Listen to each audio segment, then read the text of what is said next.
What's up, guys? R&R Horror Hunter, aka Steve, back at you yet again with another video. And if you can tell, I'm trying to experiment with new angles and stuff here.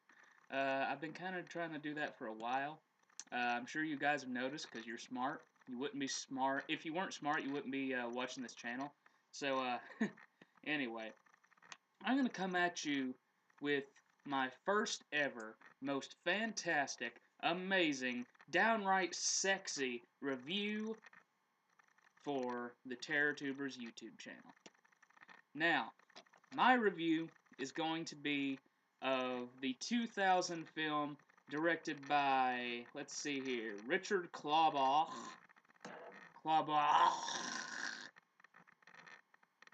and starring Casper Van Dien and Robert Englund. Rock on, Robert.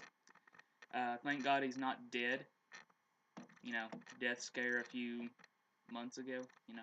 Anyway, but this is going to be the 2000 film Python. Now, I have a certain affinity for giant snake CG horror films. I think it started when I was pretty young. I saw Python. Pretty bad stuff. Actually, it's not just giant snake films. It's CG giant creature films. Yeah, most of them are bad. 95% of them are bad. But you do have that 5% that are pretty good, at least fun to watch. Stuff like Python, stuff like uh, Lake Placid, stuff like that. Python is not one of those. Python is just, you know, it's an okay film. Now let me get into the plot here. So the plot for Python is we've got this gigantic frickin' snake. Apparently he's a hybrid or something like that. That's about as far as you can get, a hybrid or something, of different snakes. And, well, we've got Robert Englund, who is one of the two. He's either a creator of the snake, or maybe, just maybe, he was just some guy who discovered the snake and is scared to death about it and wants to save it for science, but, you know, he's also scared of it and crap like this. So, you know, interesting, but really pretty badly made character. Yeah, we got a giant snake. We crash land into, because this snake is being transported on an airplane, as you do with giant snakes, and just flying in over this small town. And what do? We end up with crash landing into a lesbian sex scene. Around 5 or 10 minutes into the movie, we get to see boobs. Because it's one of those trashy movies. This movie could almost be shown on Sci-Fi, except, you know, boobs and cursing, and that's about it.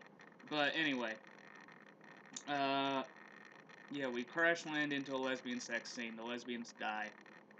And then we get into uh, big, big snake versus small town, and that's generally about it.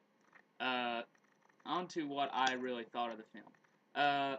Really, it's got some interesting points in it. The plot, I think the overall plot is well written, but other than that, it's got so many holes when it comes to, you know, dialogue, um, certain aspects of characters. I think if you took out the characters and the dialogue and you just had, you know, this particular setup and replaced them with maybe a few different characters and a few different um, uh, pieces of dialogue, you could actually have a legitimately good movie. You could have a good, or at least, you know, fairly average horror film.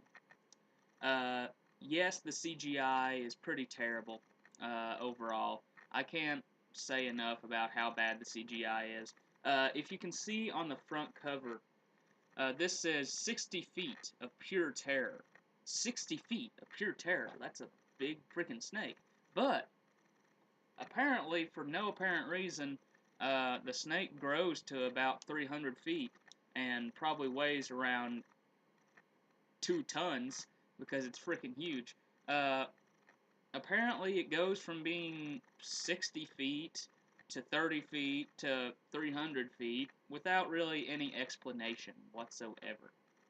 Uh, I guess you could explain it maybe, alright, he's eating more, so now he's getting bigger, or some bull like that, but not really. It's just, he goes from different sizes for no apparent reason. It's not even, progressively getting larger. He's shifting between sizes, and I attribute that to bad CGI, of course.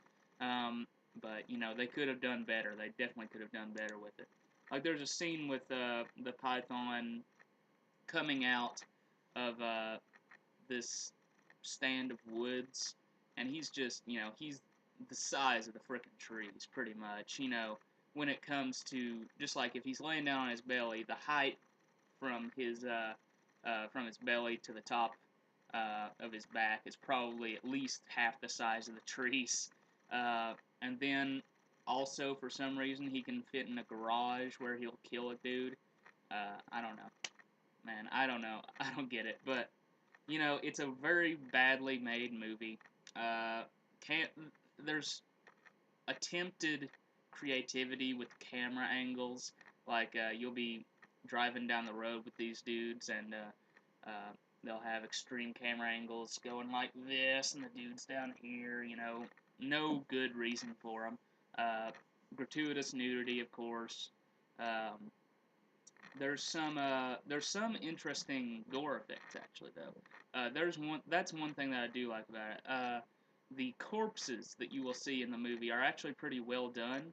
Uh, I think that they could have been lighted better. If they lighted the corpses better with more shadow, they could have actually been legitimately scary once the people found them, because these people for some reason are always finding them during daylight, and that's one of the big problems with the movie. You have too much daylight stuff.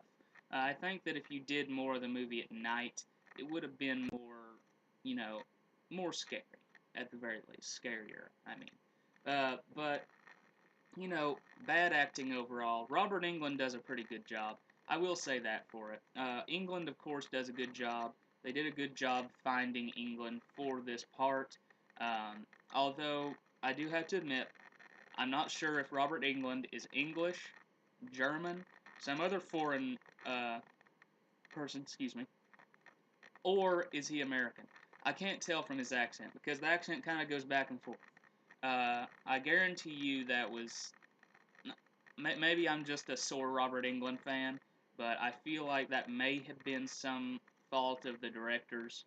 Uh, I don't know. It may have been Robert's fault, but I'm so much of a Robert Englund fan that he can do no wrong. So, uh, yeah.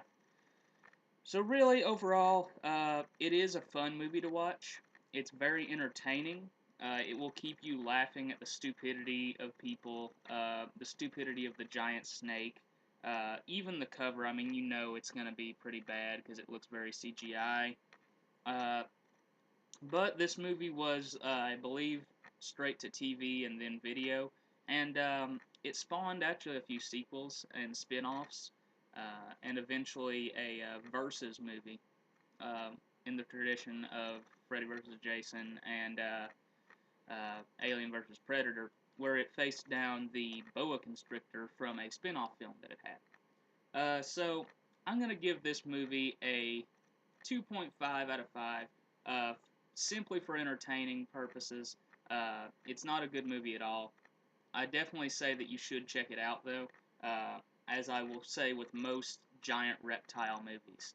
So definitely try and check out Python. It's really stupid. It's a bad movie, but yes, it's also very, very entertaining.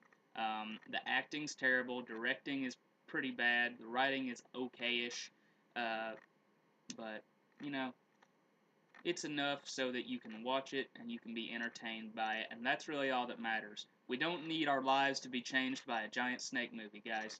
We need our lives to be changed by actual experiences in real life. We don't need movies to change our lives. So, I'm about at the 10-minute mark, so I'm going to see y'all later. Rock on. If y'all like, subscribe. See you later. Hope you like the video. Bye.